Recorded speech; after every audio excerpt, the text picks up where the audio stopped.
Hey everyone, and welcome to Caswell's Kappa, the channel where you learn how to work on your vehicle step by step. In today's video, we're going to learn how to replace the glove box in your Toyota Highlander. The vehicle we're specifically working with today is a 2013 Toyota Highlander with the limited trim and I believe the 3.5 liter engine.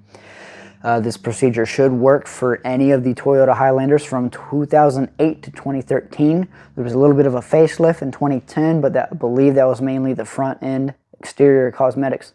The inside should be the same for all 5 years. If it's not, let me know, and I'll adjust my intro. Provide you with everything you need, tools, parts, diagrams if they're available. But other than that, let's get to it. To remove the glove box, which is located right here, we need to first remove everything out from inside of it. Then we can focus on the next step. To lower the glove box, we'll first need to disconnect the dampener. To disconnect the dampener, it's pretty easy. As we can see, the tip is cut in two. We got to push this together while we push the dampener arm outward. Just like so, the dampener has been disconnected. Now that the dampener is disengaged, we're going to focus on each side of the glove box. There's two tabs holding it in place. And in order to disengage these and lower the glove box, you need to push in.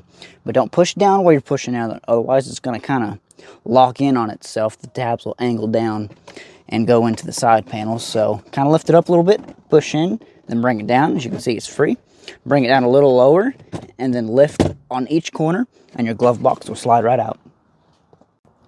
When it comes to reattaching your glove box, just take it, put it right on the rods, push down until both sides click in, and then just lift it up in place. Now we can install our dampener.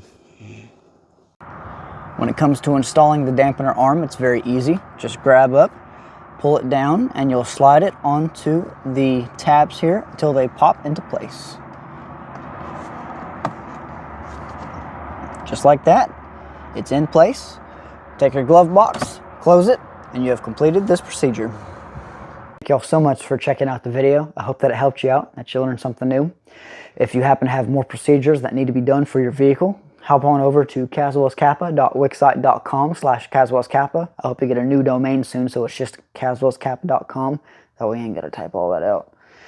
But on that website, you can find procedures for Kappas and non-Kappas, so that if you have to do anything else for your vehicle, it's there and available for y'all to follow along with. But other than that, that's all I have for y'all today, and I will see y'all next time. Until then.